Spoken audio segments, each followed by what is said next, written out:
Good afternoon on what is a bright, clear, breezy but mild day. It is Sunday the 27th of February. I am back in Nook with a parcel to unbox and a nice hot cup of tea. So let's find out what is in there. Got a knife already for change, so let's slice this open. There we go.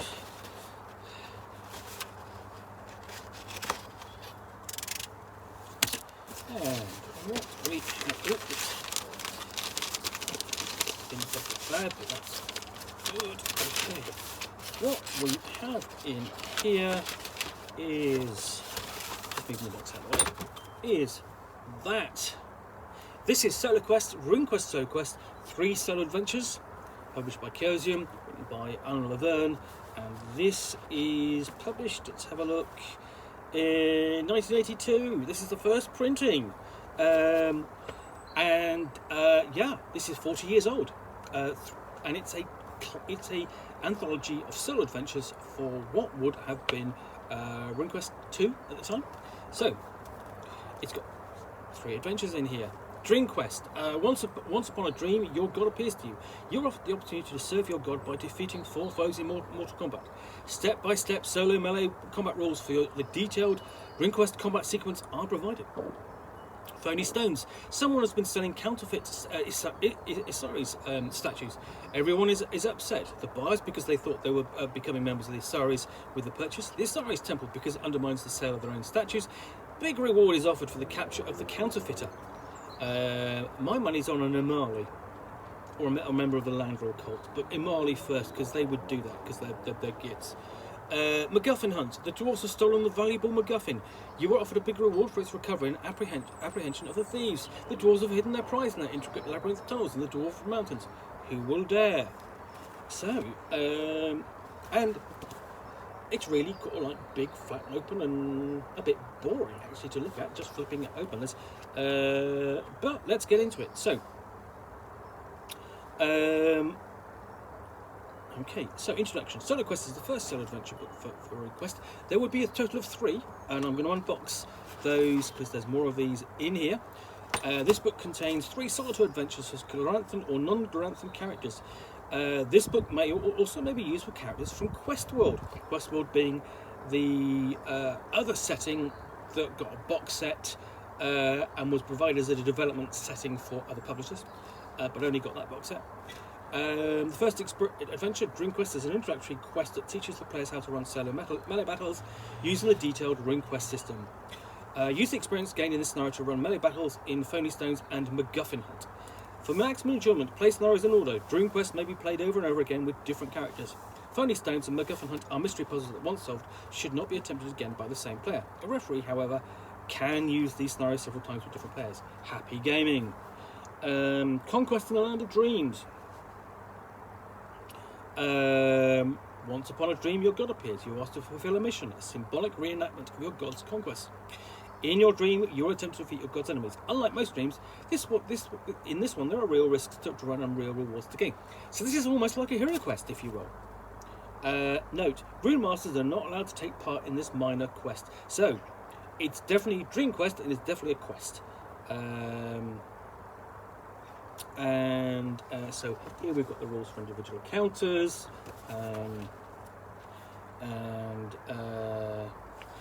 let's have a look. Then we've got sort of like, okay,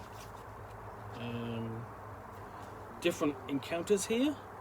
Sardanak, Scroll Eater, Armoured Baboon with Spear, Ahab and Clyde, High Llama Rider with Mount. So there we go.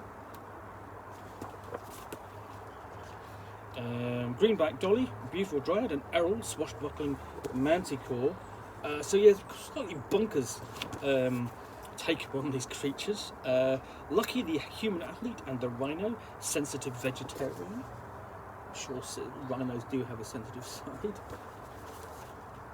So we've got a list of essentially encounters. You know, this is really not so much a solo adventure in the classic style, or with numbered paragraphs. It's more numbered encounters.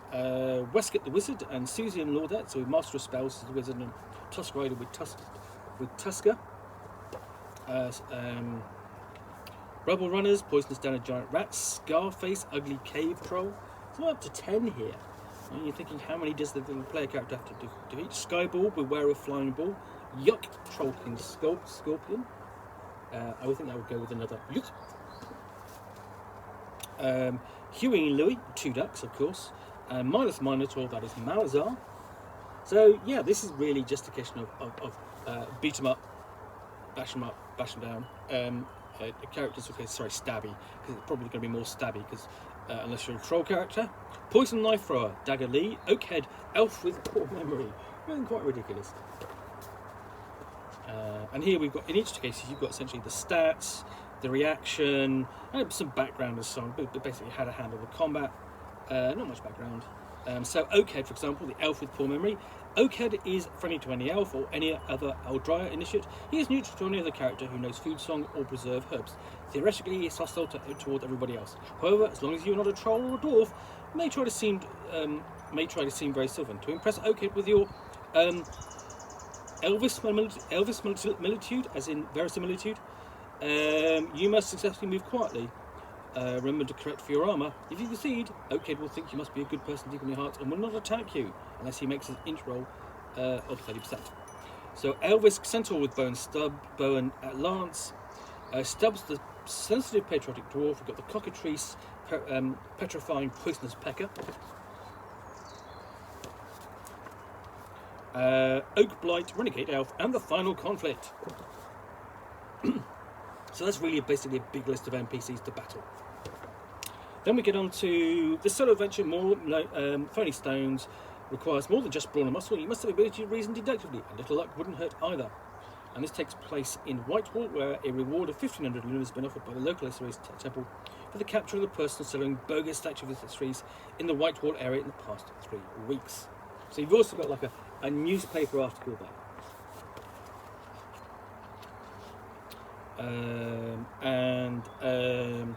So then we've got a description of Whitewall, this here, and then we get on to the traditional numbered paragraphs you may remember from your previous solo adventure games, whether that is Warlock of Firetop Mountain or an adventure for a Dungeon of the Bear, for Tunnels and Trolls and the like. So again, not much to see in here, I must admit, because it's really not wall-to-wall text, but it's wall-to-wall boxes of text, but neatly organised. Where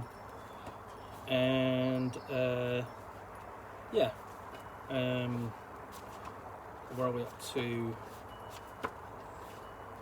Starting with 0, we're up to what? 1,000 entries, so that's quite a lot. So that's quite a lot of that's quite a solid big adventure. I mean, obviously that's got to handle combat and everything, but that's quite a chunky. That'll keep you busy. Then we've got Mcguffin Hunt, a solo recovery adventure. Who will dare venture into the Dwarf Mountains to recover the valuable McGuffin? This scenario is designed for characters in the 60 to 80% range. Little stored power would come in handy. Weapon skills are not the only attributes which will prove useful. A character with good stealth and manipulation abilities will have a better chance of being able to get by without needing to use much power. And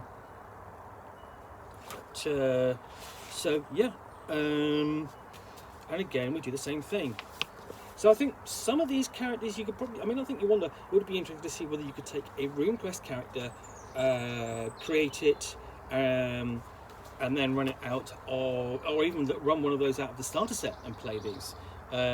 Because you can track down a copy of this book. All 3 volumes are available. I think they're available as a Lulu book, basically print on demand. So basically, all 3 SoloQuests in one book. Okay, it's weird you get to fight a shadow cat, which better not taking a Yankini then, or an Alanthe possibly. But yeah. So not as many entries here. We've only got really just 120 entries, and it just comes down to that at the end. And we're promised SoloQuest II, Scorpion Hall, Lost Temple of Chaos. So there's that. So yeah, this is SoloQuest 3 Solo Adventures. This will be interesting to look at and even play through.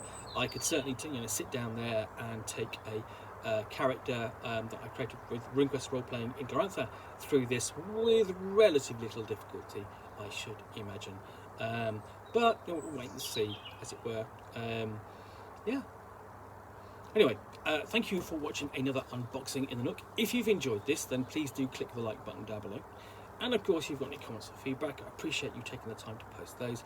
And lastly, if you want to be alerted to yet more unboxings in the Nook, where you will see me out here with a box and a book or a game, which I will chat about to the best extent of my knowledge for roughly 10 minutes or so, all of course accompanied by a nice hot cup of tea.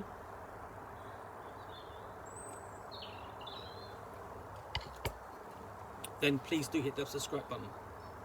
Thanks again for watching. We'll be back again soon with another unboxing in the Nook. Bye for now.